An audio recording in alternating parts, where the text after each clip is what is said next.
Welcome back to the podcast. My guest today is Ben Hazelrig. Ben, how you doing, buddy? I'm good, Oh. How are you doing today? Man, I'm blessed, man. Another day where I was productive at work, and then I get to come home and do my podcast and talk to artists, and other people of all types of all walks of life. So this is a part where I get to sit and listen to other people and their inspiration and how they came to That's what they awesome. love to do. Yes, sir. Yes, sir. So tell me where you from? Originally from Columbus, Ohio, Okay. but I've been here in Florida since I was 18. So I've been in Florida more than I was Ohio. But yeah, I've been here since 93. I moved down for college. Okay. What college did you go to? I went to FAU down Okay. in Boca, and I've been here in Orlando pretty much ever since. I spent 1 year in Hawaii.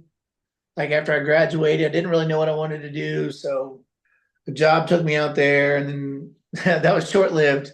And you can spend a lot of money in Hawaii. Oh yeah, a whole lot. If people don't know that it can get expensive out there, man. Yeah. Yeah. But came back, got a real job. For a couple of years, I was a stock trader and then opened Wait, up wait, my wait, wait, wait, business. wait. Hold on. You're skipping something. What did you major in while you were in college? Exercise science. I wanted to be active. Like, I loved sports growing up. I had really good coaches in almost all of my sports when I grew up as a kid, like state of Ohio, coach of the year, basketball coach, football coach. Like, just, I love, and then my dad coached me in all my little league sports. And so I just, I had a love for sports. It wasn't something that, I wasn't like, oh, I'm going to be a professional athlete, but I just wanted, I don't know, I loved exercise science. I thought being around, like, whether I was going to be an athletic trainer or a personal trainer, kind of a person like a strength coach or anything in that realm, I Mm-hmm. know I didn't want to sit at a desk. That was my thing. Like when I was 20 years old, I didn't want to sit at a desk. I want to do something active. And so I chose exercise science, and yeah. And so in college, I got into cheerleading. So I was an athlete growing up, right? I know. This is starting off pretty cool. All right, this is I different. know. This is different. I know. But like, so I've always been that high energy guy. You know what I mean? Like, Okay. just always. Like in junior high and high school, I was the first guy to go dance. Like, I was just always that. I just have confidence, man. I just don't give a shit. You know what I mean? Like, I'm just that guy. And when I got to college, I was just bored to death, man. Like, I had played a sport every season since sixth grade. Like, I'd never gone home after school. And like when I was 18, I was still, just young and wanting to get into stuff. And at FAU, I was a couple thousand miles away from home, didn't know anybody. And this cute little blonde cheerleader gave me this flyer and said, "Why don't you come to tryouts?" And so the rest is history. Like I just went through some girls around. They taught me how to do all that stuff. I was pretty Mm-hmm. good at it. And it kind of just sucked me in. And so like that was kind of my college summer jobs and all that kind of stuff. That's how I met my ex-wife. She cheered at University of Texas. Okay. And so that's just kind of like that was my thing, through those years. And then Oh, wait, I wait, went wait. to Keep your thought. That was okay. your thing, right? That was just your thing through the years. Where is art in the realm of all of this? Where is it? So let me back up. I grew up with an artist. My Okay. dad was a college professor at Columbus College of Art and Design. Okay. That's up in Columbus. My whole life, my dad was an art professor. He did some personal projects at home. He did some freelance stuff like on the side from his professor job. But like at school, he taught everything. Like he taught from art history to lettering to packaging to three-dimensional design.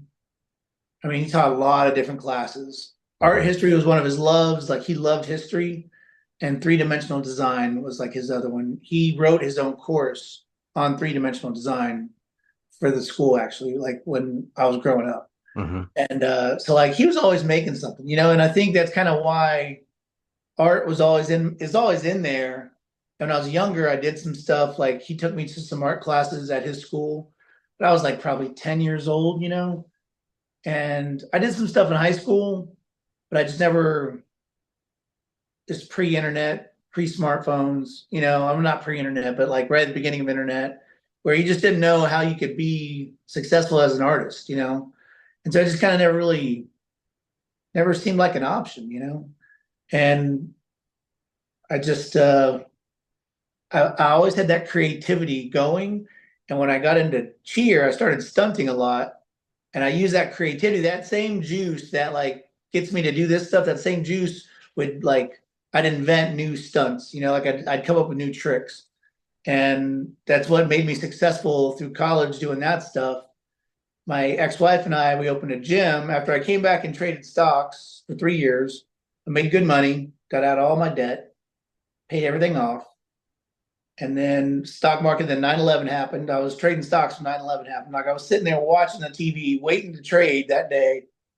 And I watched the plane fly into the building. Like, and then after that happened, stocks died, you know, like volatility just went, and so that job was like quickly coming to an end. Mm. And then I was like, well, I love coaching. I like sports. My background's in exercise science. I got good at this cheerleading thing.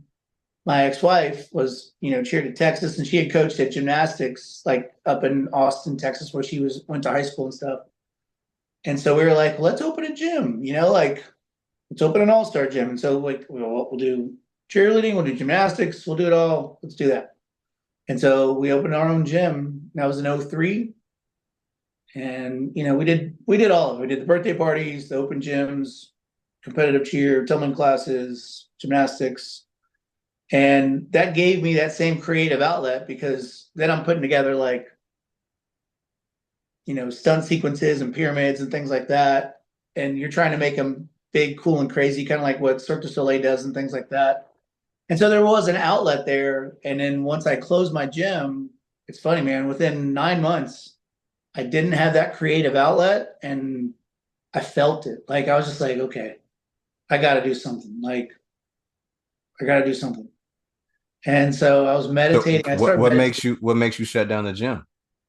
I got divorced. So my ex and I got divorced in 2012. Okay. So we had been in business for about 8 years.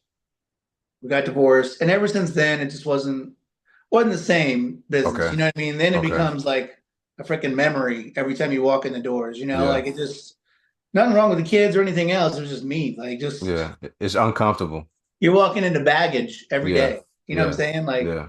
and after and so I had really been looking for a way to get out of it the last 4 years. You know, like I took every online course you could take from Amazon FBA to affiliate marketing to running a marketing can like a marketing company online, you know. Hmm. And I learned a bunch of stuff, man. I must have taken 20 online courses to cover it all, you know. Okay. But I never really acted on any of it until I got to some website. I had a couple website ideas. I built a content website for gyms and got it up and running, made all the content for it. I made about $17,000 in like the first 6 months just selling content, like little like 30-second ads for social media Okay. for like different gyms, you know, like for gym owners. Like things, you know, because I was a gym owner. So I was like, well, what do I need? You know, I was like, oh, I need more content for social media. And so I made these little like how to handstand little ads. And it was a cool business model, but like it was one of those things like I did all of it, I got it up and running, I made some money at it, but I had no long-term plan for it. You know what I mean? Like I had no like I didn't even have a 5 year plan for it. I really thought I was gonna get it up. I was gonna launch it, I was gonna sell a whole bunch of these things. I was gonna make 30 grand, I was gonna close it down and move on to the next thing. And like it was just like this slow trickle. But like it was a failing forward kind of a thing. You know what I mean? I learned how to build a website. I Okay. learned how to set up a repaying credit card thing on a website on my own website. I learned all about that stuff. And I learned like what I did wrong. Like I didn't have a game plan for the business. You know what I mean? I had an idea, but I didn't really have like a lasting plan. And so like I did a couple things like that. And I was still doing the gym at the time. And then the gym just got to the point where I was just miserable, man. It was like Groundhog's Day. It's like Mhm. Groundhog's Day gone to, I don't know, just you know what I mean? Like it was just a bad situation. And Okay. so I finally just got to a snapping point and I said, that's it, I'm closing it. I'm done. I don't care what comes next. You I just want to can't be be out this that situation. unhappy. I Yeah. can't be this unhappy, whatever Yeah. comes next. That's the way Yeah. I thought about it, you know? Gotcha. It was just all of it. So, and I can remember, man, the night I made that decision, I stayed up all night long. I did not sleep one wink. Like you say that, you know, but you really fell asleep. I stayed there staring at my ceiling all night long when I made the decision. Because I mean, dude, I had a gym for 16 years. It's like your Right. baby, Right. you know? And but it was time. Like I needed to do something else. So I closed it and I just took a leap of faith. So that was in uh May or June of 2019. Mm-hmm. And then I already had summer camps because I do summer camps as like another part of that business. You know, like I've done high school summer camps and stuff ever since college. Mm-hmm. So I was doing camps. I was like, oh, I'll do some camps. I'll do some day trading. It'll be cool. And then my girlfriend at the time loses her job, same summer. And so I was like, so then uh kind of speeds up the process, but I end up selling my house that I had had for 20 years because I just got in that position. Once you've worked for yourself for 16 years, those are your good years of your life, right? Like you've already Mm-hmm. worked those down in your mid 40s. Yeah. You Yeah. just closed your business. And I just didn't want to go take a job and get stuck paying bills, working a job, paying bills, working a job, paying a bill. You know what I mean? Like I didn't want to get stuck in that rat race. And so I was like, you know what? Let me sell my house. I'll take the equity out, which I know you're not supposed to do. Like I know that's supposed to be your life savings.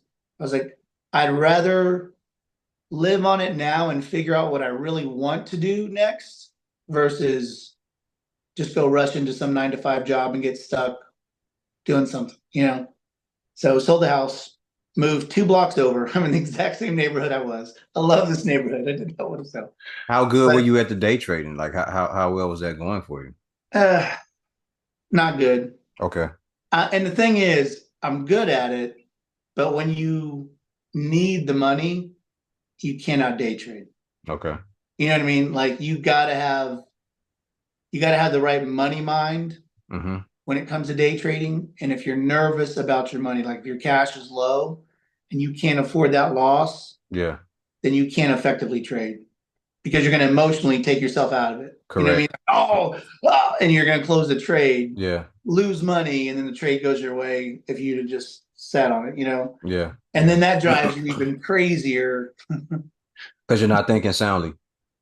It's just one of those, and that's where most people fail at trading is they're not ready to just let the money go.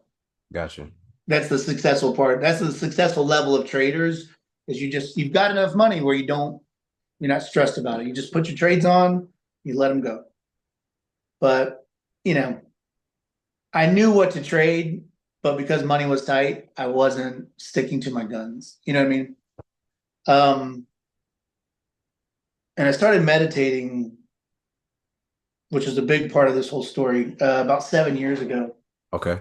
Like when I turned 40, when I turned 30, I wanted to get in shape because I'd kind Mm-hmm. of let myself go a little bit. I got married, you know, had a kid.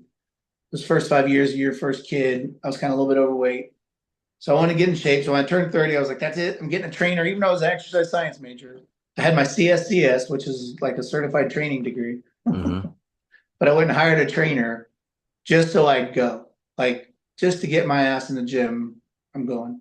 So I did that when I was 30. When I was 40, I said I want to start reading books because like my mind came out of my divorce. The gym's not doing well. I was like, I gotta get my mind right. So I'm gonna start reading. So I started every morning waking up 6 a.m., meditating first thing in the morning, reading for the next 15, 30 minutes with my cup of coffee, sometimes journaling.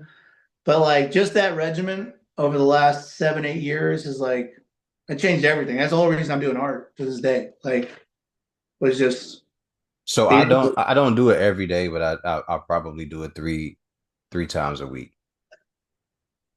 And it gets me to a place of peace and to be pleasant, but I also get to see my day out, you know.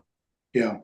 Yeah, and there are ways of it kind of just helps me, you know, get in the mode of not just getting through the day, but being able to stay calm and see things clearer. Like I don't just see I have tunnel vision when I'm working or whatever, but I can see more. You know what I mean? Like Yeah. there's other things that I can do. I can react better, and I can if something goes wrong, if there's an act, if something happens, I can react better to it. There's so many different things. I don't know how to put it right now, but Yeah. it really does help transform the way that I It's do things. that the moment between stimulus and reaction. Hmm. There's a moment. Yeah. You know what I mean? Yeah. You can instantly knee jerk react, or you can like, Fall apart. no, you know what I mean? Like, do you get what I'm Yeah. saying? Like, Yeah. And and it's just in that moment. And like meditation yeah. for me gives And me that, it puts it together for me. It goes, no, we're not gonna do that. We're gonna do it like this. you know, it Yeah. helps me not emotionally react. It helps Hmm. me consciously react. Yeah. And It it's fills just it like, in for me. It fills in yeah, the blank for me. it Yeah. really does. And like me, I got a busy brain. I think freaking 10,000 thoughts a day. Like, because I mean, Oh, I'm I'm doing with you. art all day. I'm Like, with and a you. lot of it's easy, it's kind of repetitive stuff. And so my brain is just, going. And for me, meditation helps me, like when I start to get a little bit off, like when I start to go down a negative rabbit hole a little bit in one way or the other, I'll stop and just go meditate for 20 minutes. And it just gets me right back into like fresh, positive, focused thinking. So I've loved it, man. It really, I've had like 3 different days where I've had like 2 hours of bliss, like, no mind, no worries, just sun on my skin. I could feel the wind blowing, just bliss. Like, Yeah. and Yeah. I've never felt that before, dude. Yeah.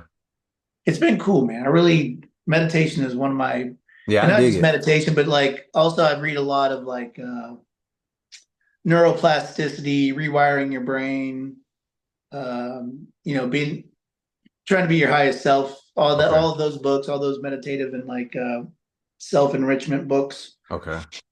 A lot of Dr. Joe Dispenza. I don't know if you ever heard of him. I haven't. He really, a lot of his books and his teachings, man, he breaks your feelings. This really helped me with meditation and getting through a lot of my own like shit, to be honest with Okay. you. Okay. Feelings are nothing more than chemical cocktails in your body. Okay. Okay. Like when you feel jealous, like that fiery feeling in your gut, your skin gets hot, you start to sweat. All of those reactions in your body actually come from chemicals that your glands are releasing that make you feel jealous, right? Mm-hmm. And when I started framing my feelings like that, oh, it's just a physical chemical. Well, when we first learn to react in those situations, like when we first learn jealousy, we're probably in a daycare, somebody probably gets something we don't get, we get jealous, whatever, whatever. But like there's a moment where your body learns or reacts to what jealousy feels like. And every time you get triggered, the same feeling comes in, right? And when you don't resolve that first experience, it keeps triggering the same experience every time you have it. And so when you meditate and you want to like dissolve one of those instant reactions, you can kind of dig into the chemical, like to the feeling of it. And then, okay, when was the first time I felt that? Mm. Like, when did that first happen? You know what I mean? And like, I really have been able to just through meditation, like I can remember I was 4 years old at a babysitter's when I remember the first time I felt jealous. And I can barely remember college. Like, Wow. like I Because can remember back when I was I don't 4 years old. I don't remember it. I don't either, but I remember when I felt it. Like, it's funny, man. I could recall does that make sense though? Like from the chemical, like from the feeling of jealousy, I could trace it back in my memory and I could attach it to the first time I felt it. Okay. Dude, it was crazy, man. Like, I've had some cool shit with meditation. I really have. Like, it's helped me resolve a lot of my issues. Not that I'm perfect by a long shot, but I just don't like one thing I think I've either read or saw on a podcast. An author once said, because they were talking about like prison and corporal punishment and all that stuff. And one author said, anything one of us is capable of, we are all capable of. And you don't think like that because like you think of like a mass murderer or somebody that's sick, you're like, no, I can never do that. But if you were born, I mean, that person's human. If you were born where they were born, with the same parents they were born with the same, Yeah. chemical balance that that Yeah. person has, Or that could imbalance. that could be you. You know what I mean? Yeah. Like that could be you. Yeah. So if any Absolutely. of us are capable of it, we all are. Yeah.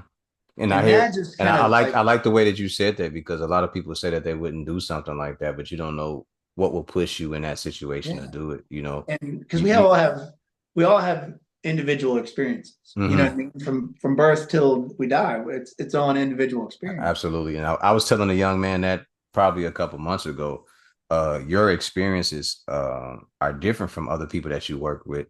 But the things that make you a hothead and make you want to snap out on people is totally different from the people who are trying to upset you and get you to snap off like that. They're trying to get you to snap off like that because they won't do what you're capable of doing. That's why they're doing it. That's why they're talking. You're not with the talking. You want to get into some action.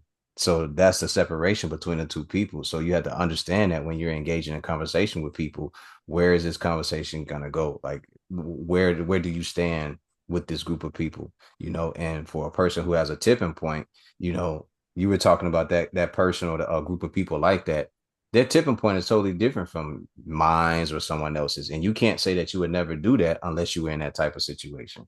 Yeah. And we're all like, I mean, I think we've learned it more in the last, 4 years with all the political crap going on. It's just as far as how the political machine and how the marketing machine is just used. You know what I mean? How it's another story I heard in the last couple of years. It was this. He was a priest, and he was either at an old school Catholic church or a Jewish church, or I don't really know, but I know it wasn't like here in the U.S. It was some big, huge, grand thing, and he's giving a talk about how the devil has used sexuality to break down society.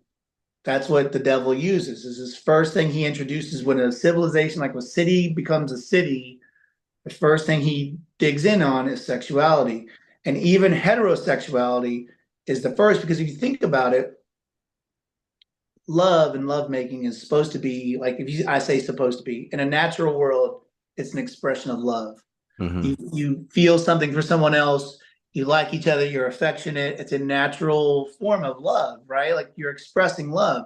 Mm-hmm. And there's procreation and there's all that stuff, and it's all natural, and it's all in the house of love and nature, right? That's kind of the Adam and Eve style of things, right? Well, as soon as we introduce heterosexuality, now we're getting into ego. Now it's more about my prowess, right? Now it's like, oh, I'm this good looking, I can have all these women, or. And so it goes from heterosexuality to homosexuality to lesbianism to trans to bestiality, and that's the evolution of it in every society. And basically what it's doing is just getting you into your ego. It's getting you into your feelings, which separates us from the maker, from source, and gets us like pushing away from each other basically, and in our own little bubbles. If you look at what we're doing today, all they're trying to do, like politics only works when there's division. Correct. You know what I'm saying? Like if you have a million people in front of you angry about how you're running the government, they're gonna say, wait, millions too many. Half of you need to get over here. So Yeah. who are the women get over here, the men get over here. You know what I mean? They literally just break us into as many small So boxes many as they can. subdivisions of people, and it doesn't make any sense, man. Because the more we're in our feelings, the more we're mad. Because like when Yeah. you're in your feelings, you're instantly dumber, right? Yeah. Because you're releasing those chemicals that make you stupid. And you just want to be combative and argue with everybody. Yeah. If they keep the gaggles arguing with everybody, they can do whatever they want behind the scenes, Absolutely. and it just runs. And Absolutely. like people don't understand that that's the politics, that's the game. Like we need But to get rid of politics. I Like, think, but I think to that point, that's why so many people are sheep. So many people are gullible, right? Because you got so many people who think that their side is right and the other side is wrong, or you know, that, but they don't realize that, hey, there's a handful of people like guiding you all into these categories to make you guys hate each other. you know, And there's only one thing that should really matter is the people and being on the side of good or the side of wrong, the side of good or the side of evil. Like that's the only thing that actually matters. Right wing, left wing, it's all the same bird. yeah. Like they're just making you choose sides against for things that, they And want it's you to, ridiculous. Yeah. yeah, they And want you it's to believe ridiculous how that they this make you matters choose more than the sides. other. Yeah, yeah, Just yeah. It's like, well, crazy. you like this, and this, but you hate this, and this. Yeah, Well, then you're on this side. yeah. Well, it's like, wait a minute, why do I have to hate those things and like Yeah, these things? and what they do is like I think you said this, like they play off the fact that you're an emotional person, right? They get Yeah. all these people emotional and they get these people feeling a certain way, and one side hates the other and the other side hates, and it's just all this confusion, and then you Well, got you know, all these different categories of peoples and all these different factions underneath all of that stuff, and you know. shit just gets out of hand, man. And you're just sitting there Well, looking. For me, I'm just sitting there looking like, man, is anybody paying attention to the person that's actually pulling the strings? Like, and the craziest thing is with social media and algorithms, because like we yeah. have this, we everybody has this natural, like we want to validate our beliefs, right? So we naturally look for things that make us right. Hmm. Like we click on that post, oh yeah, either I hate Trump or I love Trump, and like when you click on it, well, it shows you more, and it shows you, oh, he's a bigger asshole, or it shows you, oh, he is going to be the guy that turns it around. You know what I mean? Like it literally shows you one of two narratives depending on what you click on. So we have never been more right in our thinking because we are all validated in our beliefs with our algorithm. Like the Yeah. algorithm just shows you, yes, you're right, you're right. Look, here's another one that Yeah. shows you you're right, And you're right, and you're you're right, not you're right. really necessarily right. It's just Right. what you chose. Like But the it, yeah, algorithm goes and grabs that and says, "Oh, that's what you like. Here, I'm gonna put more of this in front of you." until we all get off the phone, like, Yeah. I know I'm right. And when an Yeah. argument comes up, you're just like, what are you crazy? I just saw 100 pieces of content. on Right. social No, no, media no, no, no. that proves that I'm right. But what's your opinion though? What is your Right. actual fact? Like what facts do you have and how can you put it together to And see, to I argue think, your piece? and I really think algorithms, man, I really truly believe that is part of the bigger, like, why there's such a big wedge between the two sides now. Like, people just won't even talk. Like, Mm-mm.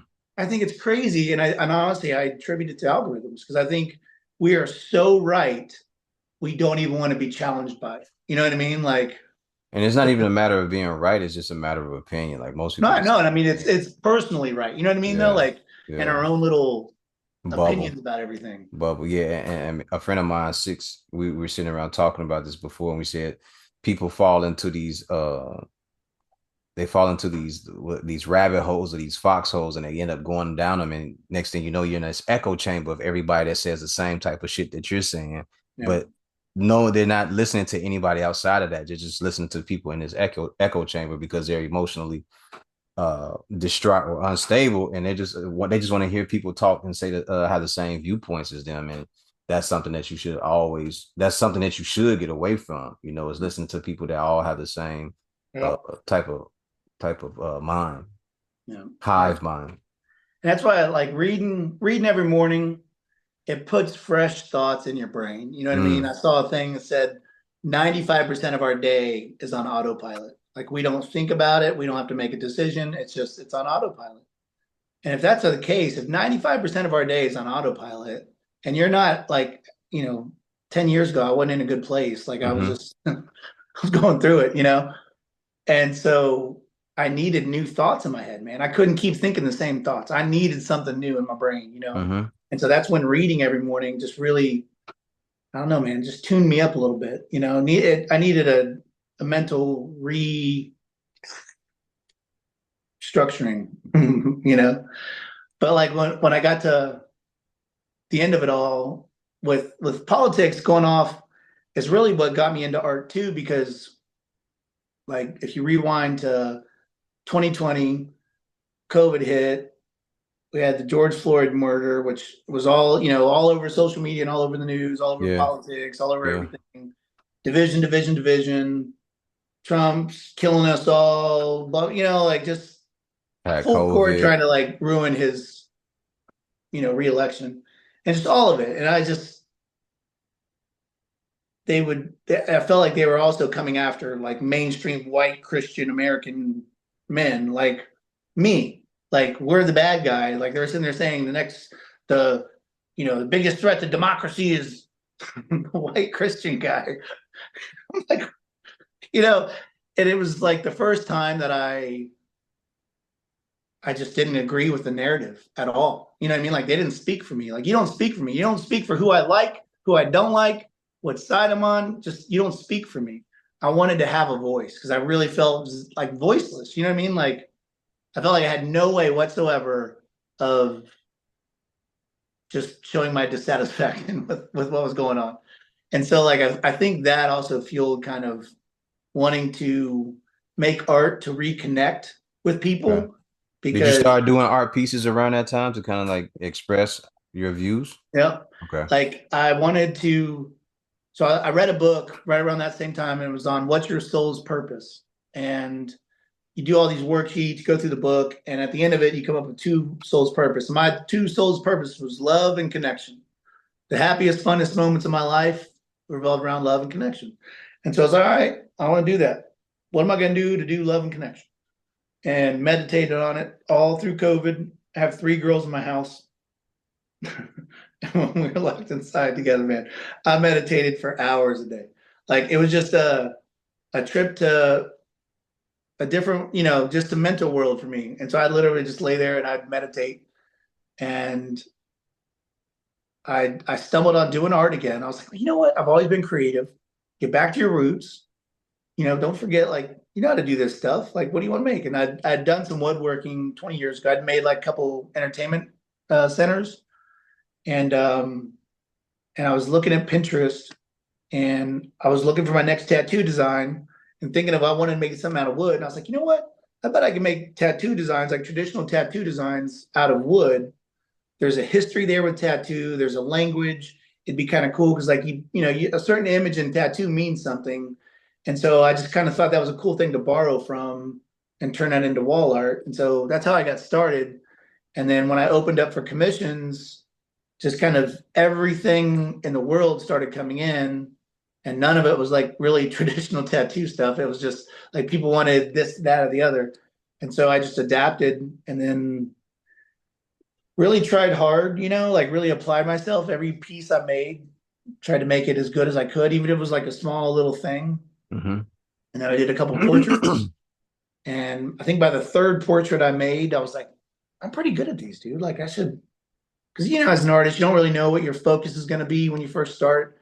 You just kind of make everything and just kind of see what happens. And after I think I made my third portrait, I was like, I bet if I worked on these, I could get a little bit better at them. And so that was like 2 years ago. And so I just started working hard on them. And then once I got good at portraits, it's like, okay, well, who do you want to make? Because that's the $1 million question. Okay, you can make anybody you want. Now, who do you want to make? And so for me, I grew up in the 80s and 90s. I was a blockbuster video kid, like go to the video store every Friday, rent movies, go home. So like I love movies, you know what I mean? Like I love these guys because like it's just to me that was like the good years, you know what I mean? And like not that there's Mm-hmm. not good years ahead of us, but compared to the last 10, I feel like the 80s, 90s, and early 2000s were like the golden years so Those are far. the best. Those are the best times. Since you You spoke know? on movies, name me your top five favorite movies of all time. Oh, All time. It don't have to be a category, just all time. Dumb and Dumber's definitely up there. Nah, that's a good one. Um, Man, Tombstone's got to be one of them. That's my favorite Western. Um, who else? There's so many good ones from the 80s. I have to think about them. Better Off Dead. You remember that one with John Cusack where he was like it's kind of a snowbird, had the newspaper boy that wanted his $2. I heard the title, but I don't remember the movie. I don't think I saw the movie. There were some funny ones back then. Weird Science has got to be one of them. Remember Weird Science? Nope. And then Goonies, probably. It's one of my favorite kids' movies. Okay, Weird Science. No, I don't remember that. And I think we're from the same era, so Weird I don't. Science when they made the supermodel, they had the bras on their heads. It was like a computer nerd kind of movie. Okay, But like at the beginning, and they had these bras on their heads, and they like hook their computers up, and they like I don't know plug in some plugs, and then zap, this woman appears, and it's like a supermodel, and so they like it's funny. They okay, like yeah, spread her around with all their friends and stuff. okay.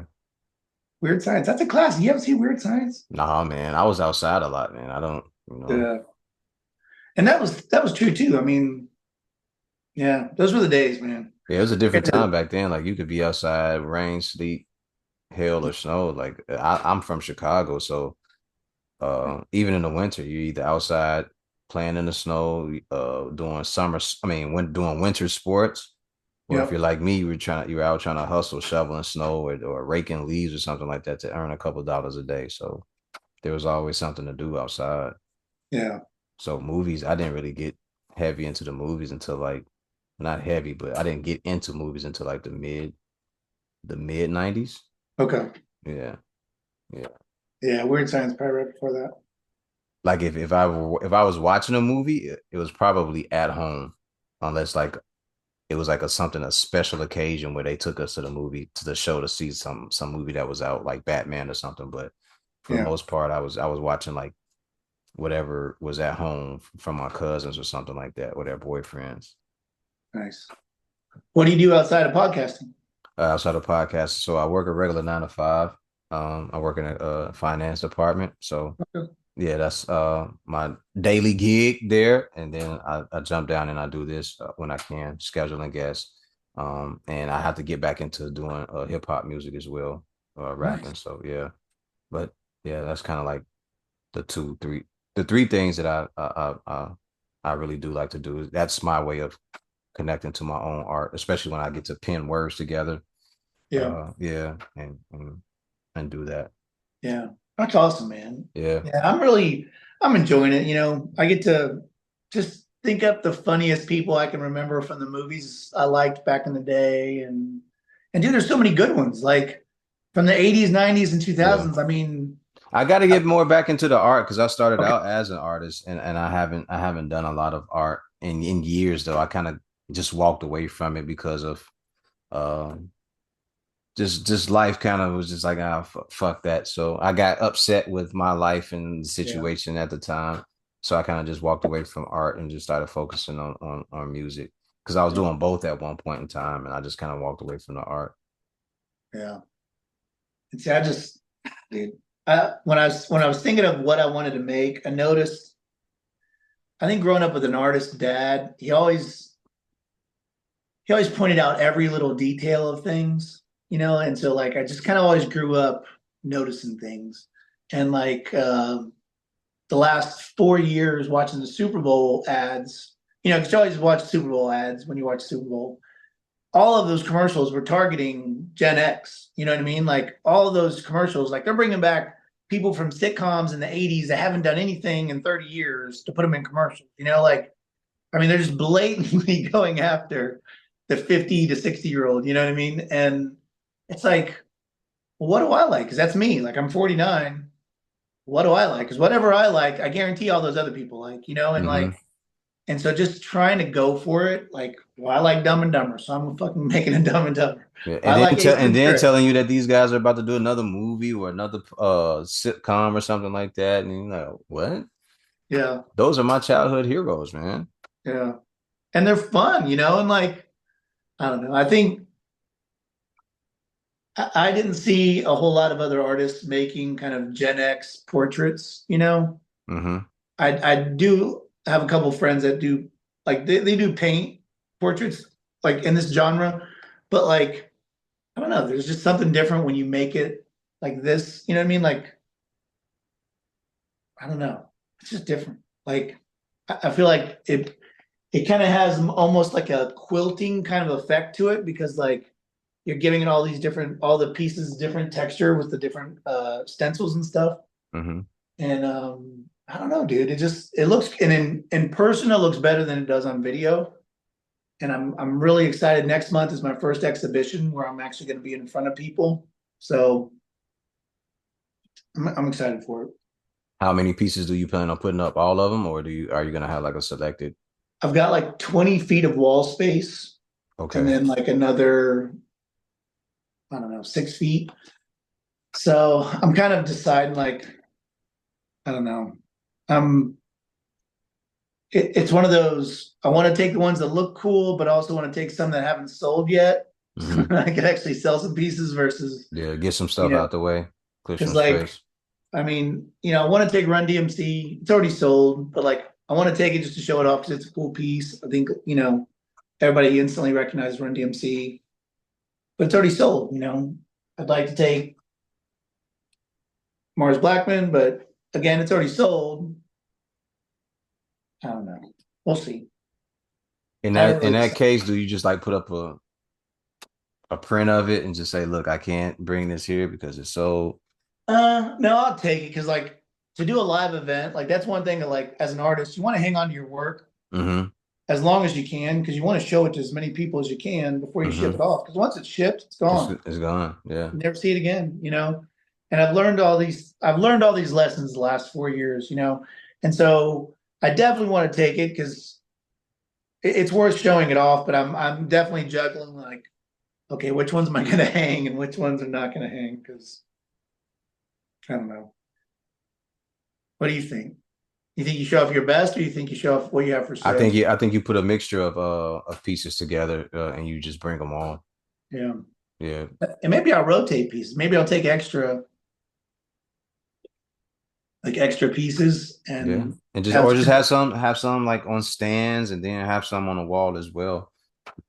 And just bring some of the best stuff and then like you said, bring some of the work that hasn't sold yet and like kind of have them all the stuff that hasn't sold, put that like in the middle between the stuff that's like your best art or whatever.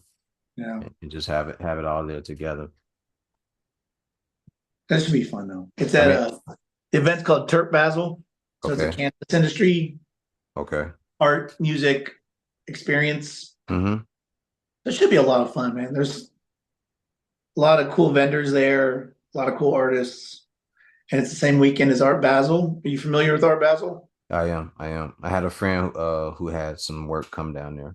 Nice. So it's that same weekend, so should get a lot of traffic, from that whole crowd through all the events because they kind of, from what I hear, I haven't been there yet, but they kind of they just go from one to the next, like the whole crowd just kind of goes from one art venue to the next. So should be. What all mediums do you use besides wood cutting? Is it painting? And what type of painting are you doing? Yep. So I do everything's cut with a scroll saw, and I just use 1 by 12 pine select for my wood. And Mm-hmm. then once I cut it out, I shape it all with a belt sander. I use like a 1 by 42 inch belt sander, which is really used for sharpening knives, but it just hums. It's like 3,300 RPMs. And so when you take wood to that, it's like butter. And so I get all the shape out of it with that, and then I smooth it with a little like palm sander, like little finger thing. Gets all smooth. Then I use an HVLP sprayer, which is like what they spray motorcycles and cars with. But I don't do oil paints. I do water-based paints. Um, so prime it all, sand it all again after you prime it to get it smooth So again. even a Mars Blackman, you use watercolor with that one? Yeah, water-based. Water base. All right. It's acrylic paint. There we go. Uh, Acrylic. All right.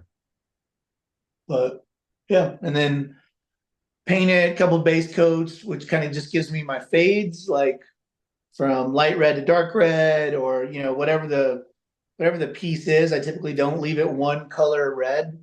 Like even when I paint a red, it's three reds. It's the brightest, and then a little bit darker, and then a little bit darker. Mm-hmm. That makes all your pieces glow, a little bit more. And then I'll go back and I'll use my stencils and I'll put in my little extra, all the texture, all the grid stuff, all the dots. That's kind of the last thing I do. And then fit it all together. see what needs to be repainted. There's always Hmm. something that needs to be repainted because I mean, you know, everything's kind of exploded when I have it stuck on my paint boards. Yeah. So you're guessing, you know. I mean, it's educated guessing, but there's usually something wrong with it when you put it together. What are you using to coat it so it doesn't fade or anything? Um, I have an acrylic, well, not an acrylic. It's a just a matte clear finish Okay. that I put over the whole thing. Okay. But I mean, it's really I use Bear Dynasty paints from Home Depot, and so Hmm. that's their like scuff resistant, uh, you know, dent resistant, blah blah blah resistant. It's like their highest end durable paint. So it's actually a really durable, like you know, handling it, picking up, putting it down, any of that kind of stuff. It, it's it's good. How long does it take you to make a piece of art, piece of one of your works? It depends on just how you know big the design is. Something Hmm. like this one probably took me about 3 weeks. I'd say probably about 70, 80 hours, somewhere in there. I'm pretty efficient at it. It's once I get the design done, I print the design out, I cut it, I lay it out on my boards, you know, cut all the pieces out, sand it, and like it's just 13 steps and it's just, you Okay. know, Okay. I do the color at the very end. Um, I don't know. Like I definitely when it comes to color, I kind of visualize it on my iPad and I just play with a bunch of literally like kind of a coloring book like you would, you know, and I just collage a bunch of stuff in there, play with some things, and then once I get the colors looking right, I print that out, and that's kind of like my color map that I go when I go to the paint booth. Are there You know, any the color. artists? Are there any artists that you draw inspiration from? Um,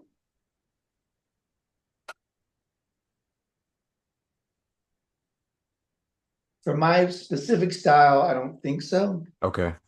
Okay. Um, but there are artists out there that like just do kind of the cool. This I'd say the same genre that I'm like would consider myself in. You know what I mean? Like just kind of the younger hip hop culture and pop culture of like Gen X. Yeah, I was just gonna say in general, it doesn't have to be from they have to do wood cutting, but just Yeah. artists in Other general. no, there's a lot of cool ones. I like actually like to watch lettering artists. Hmm. Like there's a couple guys that like paint glass, like you know, the fronts of like barber shops or whatever. Man, I can watch those guys. I love that stuff. There are some really cool HVLP like motorcycle artists and like car artists, like automotive Okay. paint people that do the masking and stuff that they do. Because I mean, that's their job. Like they've been doing it forever. I've been doing this for 4 years. Like they've been doing that stuff. They got all kinds of tricks with paint and stencils and taping and masking and stuff. Like, But that's crazy though. But in the amount of time that you just started from switching from career to career, you have some really dope pieces, and it seems like they're just getting better and better as you go along. You know. yeah, I keep following my gut. You know, like Hmm. just do the funniest, craziest stuff that you want to do. Because when you're having fun doing the thing, Hmm. that's when people are gonna find your vibe. You know what I mean? Like you just got to put out that. Yeah, have you seen that example of those tuning forks? So there's this example I've seen on social media. They've got a tuning fork and it says, you know, 528 hertz. And they got another tuning fork over here and it says like 400 and something hertz, right? And so they ding it and nothing happens to this one because they're two different frequencies. Well, then they take the same frequency, like, you know, 400 something hertz and 400 something hertz, and they ding it. And when this one dings, it makes this one vibrate. They don't even touch. It's just the vibration, just the sound of the vibration coming out of that one makes this one vibrate. I've seen That's them. that's I've the seen perfect them. example I've seen of how them. social media works for artists. You put out your vibe, and people with the same vibe, it'll bounce off of them. But you Yep. got to put it out. You You got to got to put put it it out out. consistently, and you got to Hmm. put it out, and it's got to look good. Yeah. Like that's one thing when you start posting on social media. Like if you smile on camera, it's going to see more views. If you Hmm. sit there and just post a video of you looking at of your artwork, it won't get any views. But if It's you are not. in front of your artwork and you're like, hey, look at me, my artwork in Yeah, the and you're background, active, and people see that you're doing the work. Then it'll that's a the different algorithm will story. show it more. It Yeah, shows you more if you're outside. It likes green for some reason. It likes sunlight for some reason. yeah. But like there's just certain things that you kind of learn about the algorithm. And and I've been better at some, like there's been 3 and 6 month stints, where I've been really good at social media. But Hmm. then I fall off like everybody. Like I try to stay a post a day, but Yeah, I'm tough. It's just tough for me to do that because I got other moving parts going on, and yeah. I'm at work, so But it sometimes, works though. I yeah. mean, I can't argue with it working. Like I haven't done all of my business in 4 years. Hmm. 95% of it has come from Instagram. Really, Yeah. that's not a bad thing. And So, straight through DMs, man, all of it. yeah, I bet. So, with that said, are you doing commissions? Yeah, How many commissions have you done? a lot. A lot. Okay. I've done, I don't even know, man. I've done mostly commissions because once I opened up, like I did my tattoo designs for like the first 3 months I was making, and I didn't tell anybody I was doing it. I was just making them and I was videoing everything. I was building my own page. And then like about 3 months in, I was like, all right, guys, look what I've been doing. I'm open for commissions. And like when I said that, I had a bunch of commissions come in. And granted, I've had slow times since then, but I've, I mean, first year I was making art and I was making like little small couple $100, pieces. I did $30,000 in sales. The next year I did close to 60. Last year I did 95 or something. Or no, I think it was a little bit over. I think it was right at 100. And then I think this year it'll be more than that. It's been good. Like my prices have gone from, I started off at, I remember the first two flowers I sold were for $75 each. And now I've sold for over $10,000. So It's a good move, huh? it's It's a been good going move. well. It's Yeah. been going well. Like my last four commissions have all been right up in that, $10,000 range. So I cannot complain. I just gotta, keep hammering. I think Spike Lee buying one of my pieces is definitely I think that's a good sign, like That's a big pat on the back once you get one of those. It's like, a good okay, stamp, it yeah. really, and it feels good, like Hell yeah. Absolutely it bust my does. ass to, make the best art I can make. Cause I Yeah. got a lot of cool shit I want to make, and like, I don't know. I like hip hop and pop culture. And granted, I'm not the guy that's going to, rap battles on a Saturday night or anything. But I love and enjoy rap and music of all genres. You know what I mean? And Okay. I love the movie. Like I love Fridays, another one of my top five movies. I probably You should have missed. threw that in there, man. Yeah, because Friday is one of my top five You should have threw movies. that in Like there and you didn't. I love Friday, dude. Like, but like it's just I don't know. I've always been that kind of vibe. Like I'm cool with everybody, and like I want to celebrate the people that, because like being an artist and you put yourself out there, you realize how hard it is for actors and musicians and Yeah. people who make it in other aspects of art. Yeah. Like, man, Let me that's ask you tough. Like that. it's tough. Let me ask you that. Can you name your top five rap albums? Mm,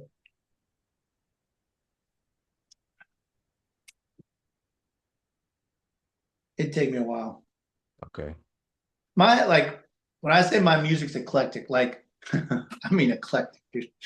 Like I'll put on Dr. Dre and Snoop top of my list when it comes to just music I like to jam out to. Like I put All right. Dr. Dre radio on All my right. Pandora, All and right. like all the music that comes off of So it's Dr. just Dre mainly for radio. you, it would just be mainly the artist, not necessarily an album. Yeah, Yeah. yeah, not Okay. necessarily album. All right. Cool. Yeah, but yeah, Dre, Snoop. I like Kanye. Okay. He used to like Jay-Z and all of them before all the Diddy shit started happening. But Yeah. yeah, that stuff makes me weird. Like hearing about all that shit. It's like, I don't think it makes you weird. I think the situation is weird to just hear about it, but yeah, I and think, it's one of those things you never know. Like media twist shit. yeah, we'll never know the full story, but something happened, you know. Yeah.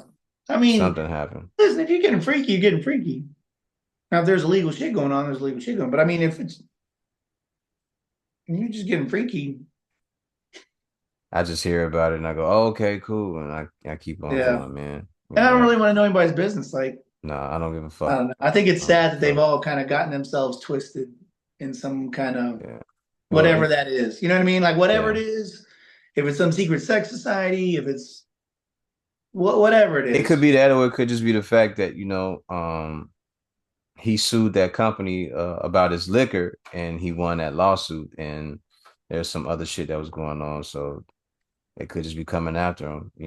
So you came after us and you won, now we're gonna go after you or whatever. So Yeah. And they do that shit, dude. yeah, Like yeah. they That, do. that's totally true. Totally Yeah. true. Absolutely.